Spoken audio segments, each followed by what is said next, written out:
Passenger movie की शुरुआत होती है हमें एवलॉन स्पेसशिप को दिखाते हुए, जिसमें 5000 पैसेंजर्स और 258 क्रू मेंबर्स धरती से एक दूसरे प्लेनेट होमस्टेड 2 पे इंसानी बस्ती बसाने जा रहे हैं और वहां पहुंचने में इन सभी को करीब 120 साल लग जाएंगे। इसलिए वहां पहुंचने के दौरान ये सभी बूढ़े होकर मर न जाएं, इसलिए इन सभी को एक स्पेशल हाइबरनेशन पॉड में गहरी नींद में सुलाया गया है, जिससे ये उसी उम्र में उस प्लेनेट पे पहुंचेंगे जिस उम्र में ये धरती से निकले थे। अब रास्ते में जाते हुए एक दिन अचानक ये स्पेसशिप एक एस्ट्रॉयड बेल्ट से टकरा जाती है, जिससे इसकी शील्ड कमजोर हो जाती है और माल फंक्शन करने लगती है। मगर ये स्पेसशिप काफी एडवांस टेक्नोलॉजी से बनाई होती है, इसलिए ये अपने अंदर आई सारी खराबियों को खुद ही रिपेयर करने लगती है। लेकिन रिपेयरिंग के दौरान माल फंक्शन की वजह से एक पैसेंजर का हाइबरनेशन पॉड अपने आप ही एक्टिवेट हो जाता है और उसके अंदर सोया हुआ पैसेंजर, जिसका नाम जिम प्रेस्टन होता है, अपनी नींद से उठ जाता है। अब स्पेसशिप के एआई सिस्टम जिम का स्वागत करते हैं और बताते हैं कि 120 साल के सफर के बाद अब उन्हें सिर्फ 4 महीने ही बाकी हैं होमस्टेड 2 प्लैनेट पर पहुंचने में। इसलिए बाकी बचे दिनों में वो इस स्पेसशिप की लग्जरियस फैसिलिटी को एंजॉय करें और ऐसा कह के उसे उसका आईडी बैंड, उसका रूम और उसके काम के बारे में जानकारी दी जाती है। जिम भी बाकी पैसेंजर से मिलने के लिए काफी एक्साइटेड होता है, तो वो भी जल्दी से रेडी होकर मीटिंग हॉल में पहुंचता है। वहाँ भी जिम को एक एआई होलोग्राफिक इमेज मिलती है जो बताती है कि अब धरती पे पॉपुलेशन काफी बढ़ चुका है, साथ ही चीजों की कीमतें आसमान छूने लगी हैं और वो यहाँ इस तरह से बात कर रही होती है कि जैसे वहाँ बहुत से लोग बैठे हों। इसलिए अब जिम सोच में पड़ जाता है कि मैं यहाँ अकेला क्यों हूँ, तो वो उस एआई इमेज से इस बारे में पूछने लगता है, लेकिन वो जिम को किसी भी बात का जवाब नहीं देती, जिससे जिम काफी घबरा जाता है और अब पूरे स्पेसशिप में बाकी लोगों को ढूंढने लगता है। वो लिफ्ट से भाग के स्पेसशिप के मेन हॉल में जाता है, फिर रिसेप्शन विभाग में, लेकिन उसे कहीं भी कोई भी नजर नहीं आता। तभी जिम की नजर वहाँ के एक ऑटोमेटेड मशीन पे पड़ती है, जिससे पूछने पर वो जिम को स्पेसशिप के कैप्टन का पता बताती है और वो तुरंत भाग के वहाँ पहुँच जाता है। लेकिन जिम के पास उस कैबिन के अंदर जाने का एक्सेस नहीं होता और वो जब दरवाजे के खिड़की से झांक के देखता है तो पाता है कि सारे कैबिन के क्रू मेंबर्स भी हाइबरनेशन पॉड में सोए हुए हैं। फाइनली अब जिम स्पेसशिप के ऑब्जर्वेटरी में चला जाता है, जहां वो पूछता है कि मैं यहाँ अकेला क्यों जागा हूँ, जिसपे वहाँ उसे कोई जवाब नहीं मिलता। फिर वो सवाल घुमा के पूछता है कि हमें होमस्टेड 2 प्लैनेट पर पहुँचने में कितना वक्त लगेगा, तो उसे जवाब मिलता है कि 120 साल। फिर वो पूछता है कि हमें धरती से निकले हुए कितने साल बीते हैं, तो जिम को जवाब मिलता है कि 30 साल, यानी अभी उन्हें मंजिल तक पहुँचने में 90 साल और बाकी हैं। और अब ये जानकर तो जिम के होश उड़ जाते हैं, क्योंकि इस हिसाब से तो वो बहुत ही जल्दी जाग गया है। वो वापस उस ऑटोमेटेड मशीन के पास जाकर उसके जरिए पृथ्वी पे मैसेज भेजता है कि वो अपनी नींद से बहुत जल्दी जाग गया है और अब वापस हाइबरनेशन पॉड में सोने के लिए क्या करे। मैसेज भेज दिया जाता है और अब वो मशीन बताती है कि इस मैसेज को पृथ्वी पर पहुंचने में 19 साल और वापस जवाब आने में करीब 36 साल, ऐसे कुल मिलाकर 55 साल लग जाएंगे, जिसे सुन जिम की उम्मीदें ही टूट जाती हैं। जिम सोच में पड़ा उस स्पेसशिप को एक्सप्लोर करने लगता है कि वो इतनी बड़ी स्पेसशिप पे 90 साल तक अकेला आखिर क्या करेगा, कि तभी उसे एक बार दिखाई देता है जहाँ एक बार टेंडर खड़ा होता है। उसे देख जिम बड़ा खुश होता है और उससे बातें करने लगता है कि तभी वो देखता है कि ये तो इंसान नहीं बल्कि एक रोबोट है, जिसका नाम आर्थर होता है। अगले दिन जिम कैफेटेरिया में जाता है और कुछ खाने के लिए ऑर्डर करता है, लेकिन सारी अच्छी डिशेस सिर्फ गोल्ड क्लास पैसेंजर के लिए ही होती हैं। इसीलिए जिम सिर्फ कॉफी पी के ही काम चलाता है और फिर वो अपने हाइबरनेशन पॉड को ठीक कर उसमें सोने की कोशिश करता है, लेकिन वो पॉड अब भी काम नहीं करता, उल्टा उसमें ही फंस जाता है और बड़ी ही मुश्किल से बाहर निकलता है। फिर जिम सोचता है कि क्यों ना क्रू मेंबर के चेम्बर में जाके किसी एक क्रू मेंबर को उठा दिया जाए जो शायद उसकी मदद कर सके। लेकिन क्रू मेंबर का चेम्बर इतना मजबूत होता है कि कोई भी टूल उस चेम्बर के दरवाजे को खोल नहीं पाता। सब कुछ ट्राई करने के बाद आखिरकार अब जिम अपनी उम्मीद खो चुका होता है और अब वो अपना ज्यादातर टाइम बार में आर्थर के साथ बिताने लगता है। जिम उससे कहता है कि क्या उसके पास कोई आइडिया है जिससे वो वापस अपने हाइबरनेशन पॉड में सो सके, तो आर्थर कहता है कि आप वहाँ हैं जहाँ आपको नहीं होना चाहिए, इसीलिए अब आपको भी इस सच्चाई को अपनाकर इसे जीना सीख लेना चाहिए। जिम को भी ये कहीं न कहीं सही लगता है, इसलिए अब वो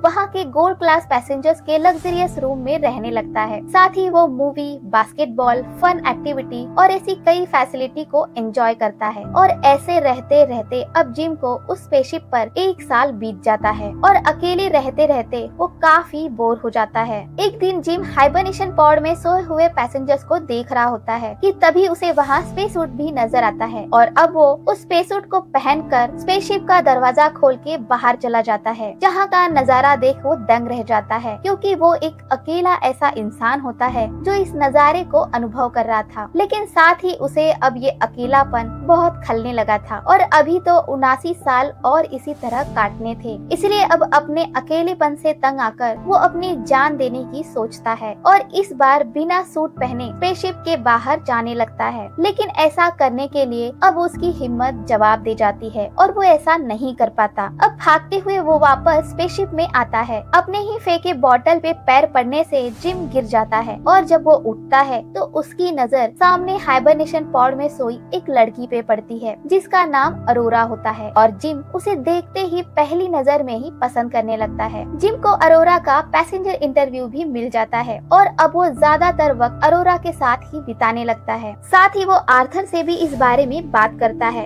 और कहता है कि वो अरोरा को जगाना चाहता है, जिसपे आर्थर कहता है कि ये तो गलत है और जिम को भी ये सही नहीं लग रहा था, क्योंकि अगर वो अरोरा को उठा देता है तो एक तरह से ये मर्डर ही होगा, क्योंकि उसे भी तब इस एंडलेस जर्नी का हिस्सा बनना पड़ेगा। वो अरोरा को जीते जी नहीं मारना चाहता था, लेकिन बीतते समय के साथ अब जिम के सब्र का बांध टूट जाता है और आखिरकार वो उसे उठाने का फैसला कर ही लेता है। जिम कुछ टूल्स लेकर अरोरा के पास आता है और उसके हाइबरनेशन पॉड में कुछ खराबी कर देता है, जिससे अब अरोरा का हाइबरनेशन पॉड एक्टिवेट हो जाता है और वो अपनी गहरी नींद से उठ जाती है। जिम भी उसके उठने से पहले चुपचाप वहाँ से निकल जाता है ताकि अरोरा को शक न हो कि जिम ने ही उसे उठाया है। यहाँ अरोरा भी उठने के बाद काफी कंफ्यूज होती है। जिस तरह शुरुआत में जिम था, वो जिम से मिलती है और पूछती है कि क्या तुम क्रू मेंबर्स में से एक हो या पैसेंजर्स, तो जिम कहता है कि वो भी उसी की तरह एक पैसेंजर है। अरोरा फिर पूछती है कि क्या उसे पता है कि यहाँ क्या हो रहा है, क्योंकि बाकी पैसेंजर्स तो अभी भी सोए हुए हैं। तो जिम कहता है कि मेरे साथ भी ऐसा ही हुआ था और अभी इस स्पेसशिप पे सिर्फ हम दोनों ही जागे हुए हैं। और बातें करते हुए दोनों ऑब्जर्वेटरी में पहुँचते हैं, जहाँ उन्हें पता चलता है कि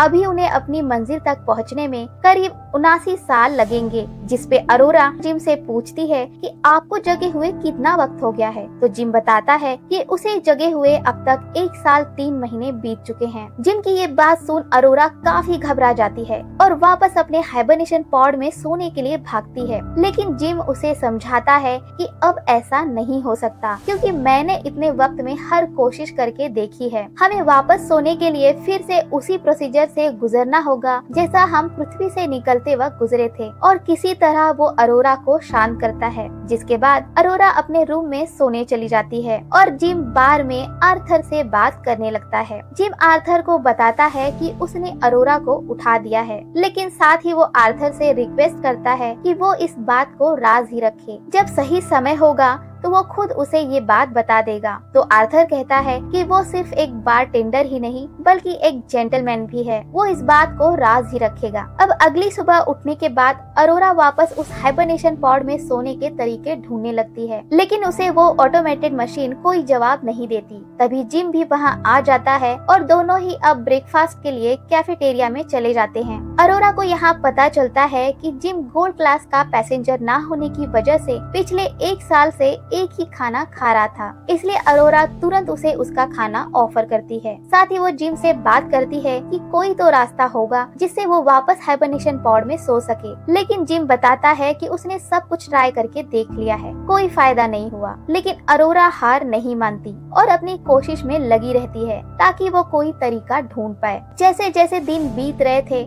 जिम नोटिस करता है कि इस स्पेसशिप में आए दिन छोटे छोटे माल फंक्शंस हो रहे हैं, लेकिन वो इन पर ज्यादा ध्यान नहीं देता और नजरअंदाज कर देता है। अरोरा एक लेखिका होती है, इसलिए वो वापस से लिखना शुरू कर देती है, जिसमें वो जागने से लेके अब तक के अपने हर अनुभव को लिखती है। साथ ही वो अपने बुक के लिए जिम का इंटरव्यू भी लेती है और बातों ही बातों में जिम को बताती है कि वो बाकी पैसेंजर से बिल्कुल अलग है, क्योंकि उसके पास इस ट्रिप का रिटर्न टिकट भी है और वो होमस्टे 2 पे 1 साल रहकर पृथ्वी पे वापस लौट जाएगी और होमस्टे 2 के लिए रियल लाइफ एक्सपीरियंस लिखने वाली पहली जर्नलिस्ट बनेगी। इस तरह वो अपने लिए एक नया मुकाम बनाएगी। लेकिन धीरे धीरे वक्त के साथ अरोरा भी जिम की ही तरह सच्चाई को अपनाने लगती है और अब दोनों अपनी उसी जिंदगी में खुश रहने के लिए कोशिश करते हैं, जहाँ दोनों साथ में मूवीज देखते हैं, गेम खेलते हैं, ड्रिंक पीते हैं और खूब एंजॉय करते हैं। जिम अरोरा को आर्थर से भी मिलवाता है। एक दिन जिम अरोरा से डेट पे चलने के लिए पूछता है और अरोरा मान भी जाती है। फिर ये दोनों साथ में डिनर करते हैं और उसके बाद स्पेस सूट पहनकर स्पेस वॉक पर चले जाते हैं और यहाँ से होती है उन दोनों के प्यार की शुरुआत, जहाँ ज्यादातर ये वक्त दोनों एक दूसरे के साथ ही बिताने लगते हैं। वो दोनों जॉगिंग, राइटिंग, खाना सब साथ में करने लगते हैं। इसी तरह वक्त बीता है और वो दिन आता है जब अरोरा का बर्थडे होता है। जिम अरोरा का बर्थडे स्पेशल बनाने के लिए काफी तैयारियां करता है। साथ ही वो आज अरोरा को प्रपोज भी करने वाला होता है। दोनों डिनर के बाद बार में जाते हैं और ड्रिंक करते हैं। कुछ देर बाद जिम अरोरा के लिए रिंग लेने वॉशरूम में चला जाता है। तब तक अरोरा आर्थर से बातों ही बातों में कहती है कि उन दोनों के बीच में कुछ भी नहीं छिपा है। तो आर्थर को लगता है कि शायद जिम ने अरोरा को उसके जगाने वाली बात बता दी है। इसलिए वो अरोरा से कहता है कि आज से 1 साल पहले की बात है जब जिम तुमसे मिलने के लिए बेताब था। आर्थर की इस बात पे अरोरा सोच में पड़ जाती है कि मुझे जिम को मिले हुए कुछ ही वक्त हुआ है, तो वो 1 साल से मुझसे मिलने के लिए क्यों बेताब था। तो आर्थर कहता है कि जिम तुम्हें काफी वक्त से जगाने की सोच रहा था और आखिरकार उसने तुम्हें उठा ही दिया और आज देखो तुम दोनों साथ में कितने खुश हो। अरोरा ये सब सुनकर शॉक हो जाती है। तभी जिम भी वहाँ पहुँच जाता है, लेकिन अब अरोरा का गुस्सा 7वें आसमान पर होता है। वो जिम से पूछती है कि आखिर तुमने मेरे साथ ऐसा क्यों किया। जिम उसे समझाने की कोशिश करता है, लेकिन वो गुस्से में वहाँ से चली जाती है। अरोरा जिम से बात करना ही छोड़ देती है। एक रात जब जिम सोया हुआ होता है तो अरोरा जिम के रूम में आकर उसे मारने लगती है। वो जिम से प्यार करने लगी थी, उसके साथ एक नई जिंदगी शुरू करना चाहती थी, लेकिन अब जब उसे पता है कि वो जिम ही था जिसने उसकी जिंदगी बर्बाद कर दी, उसे 90 साल पहले उठा के, तो वो जिम को मार देना चाहती है। लेकिन उसके प्यार ने उसे रोक लिया और वहाँ से वो चली जाती है। अगले दिन जिम उससे बात करने की काफी कोशिश करता है, उससे माफी भी मांगता है, लेकिन अरोरा कुछ भी सुनना नहीं चाहती। इन दोनों को आपस में बात किए हुए कई दिन गुजर गए थे। एक दिन अरोरा देखती है कि स्पेसशिप के मेन एरिया में पेड़ लगा हुआ है और वो समझ जाती है कि ये जिम का ही काम है। तभी अचानक से स्पेसशिप में इस बार बड़ा सा माल फंक्शन होता है, जिससे लिफ्ट काम करना बंद कर देती है। तो कैफेटेरिया में फूड मशीन से ढेर सारा खाना बाहर आने लगता है और इसी दौरान उन दोनों को एक आवाज सुनाई देती है कि मेरे इस शिप पे ये पेड़ किसने उगा दिया। दोनों शॉक होके आवाज की तरफ जाते हैं तो देखते हैं कि शिप के कैप्टन गस मानसुको भी हाइबरनेशन से जाग गए हैं। वो दोनों गस से खुद को इंट्रोड्यूस कराते हैं और बताते हैं कि वो भी वक्त से पहले ही जाग गए थे।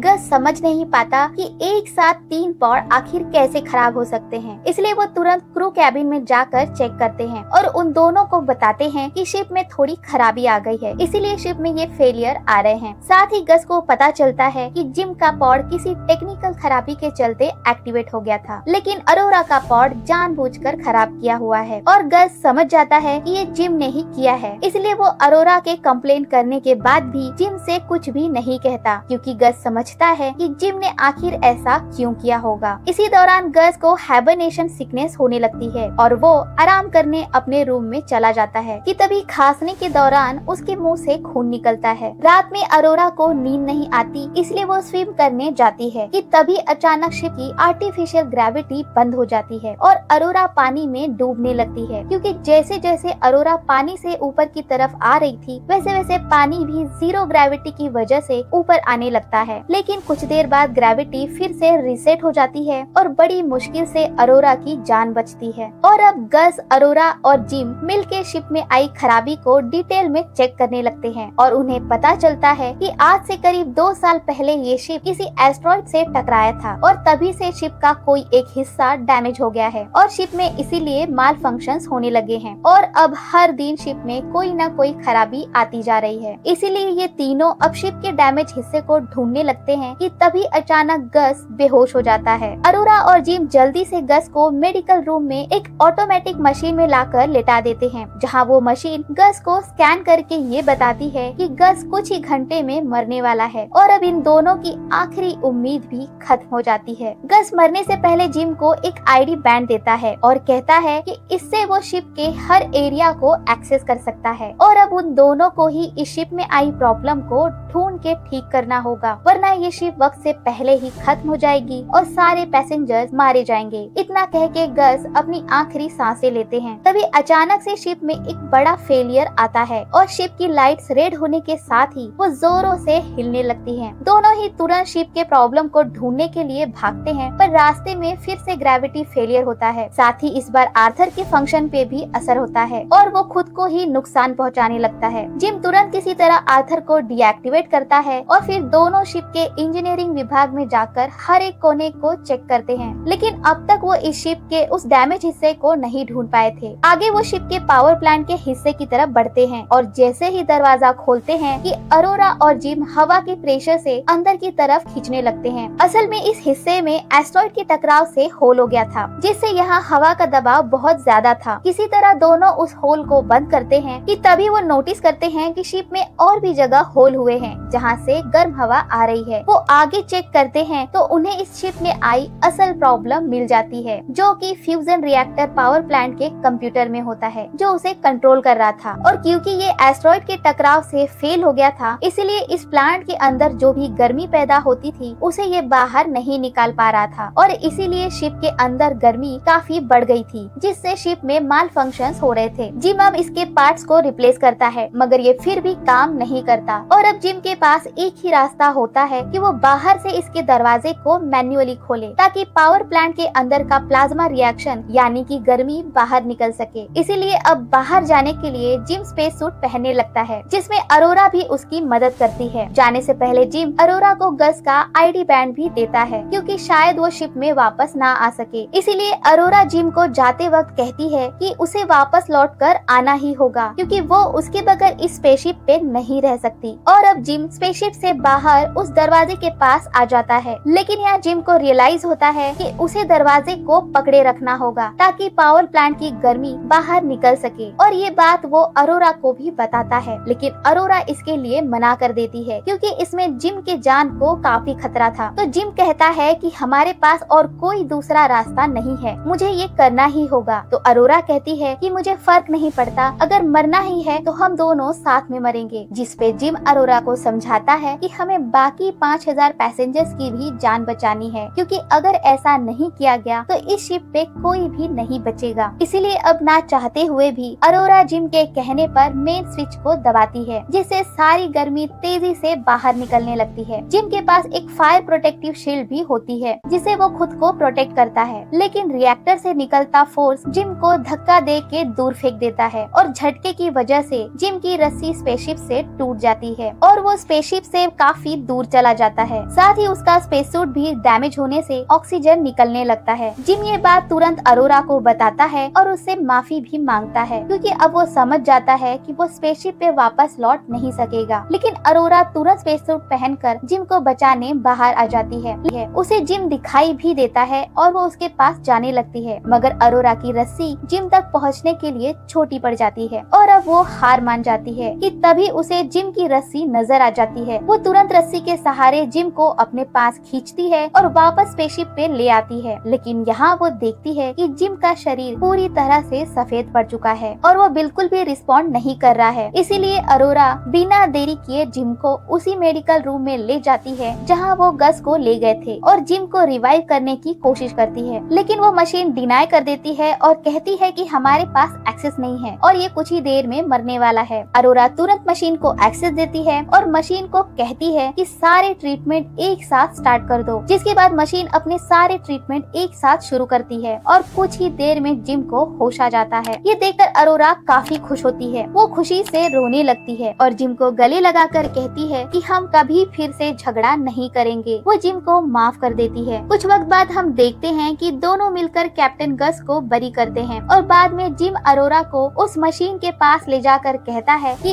इस मशीन का ऑटोडॉक सिस्टम एक इंसान के लिए हाइबरनेशन पॉड की तरह काम करता है, तो तुम इसमें हाइबरनेशन कर लो और अपना सफर पूरा करो। लेकिन अरोरा जिम को अकेला नहीं छोड़ना चाहती थी, इसीलिए वो ऐसा करने से मना कर देती है और अब ये दोनों बाकी 90 साल साथ में बिताने का तय करते हैं। जिसके बाद हम देखते हैं कि जिम बार में आर्थर के सामने अरोरा को प्रपोज करता है और और अरोरा भी इस बार उसका प्रपोजल एक्सेप्ट कर लेती है, जिसके बाद दोनों ही साथ में एक खुशहाल जिंदगी जीने लगते हैं। मूवी के लास्ट सीन में हम देखते हैं कि 88 साल बीत चुके हैं और अब सभी पैसेंजर्स और क्रू मेंबर्स अपनी नींद से जाग गए हैं, जिन्हें स्पेसशिप बहुत ही अलग नजर आती है, जो बहुत सारे पेड़ और पक्षी से भरा पड़ा था। साथ ही यहाँ अरोरा की आवाज में एक रिकॉर्डिंग भी प्ले होती है, जिसमें वो अपनी और जिम की पूरी स्टोरी बताती है, यानी कि अब वो दोनों ही मर चुके हैं। और इसी के साथ ये शानदार मूवी यही खत्म हो जाती है। तो दोस्तों, अगर आपको मेरा ये मूवी एक्सप्लेनेशन पसंद आया हो तो प्लीज इस वीडियो को लाइक और हमारे चैनल को सब्सक्राइब करें। आप में से बहुत से लोग वीडियो को देखते तो हैं मगर चैनल को सब्सक्राइब नहीं करते। दोस्तों, आपका प्यार ही तो हमें हिम्मत देता है, ताकि हम आपके लिए ऐसे ही वीडियोस लाते रहें। तो हमारा हौसला बनाए रखें, साथ ही अपना ख्याल भी। तो मिलते हैं नेक्स्ट वीडियो में, तब तक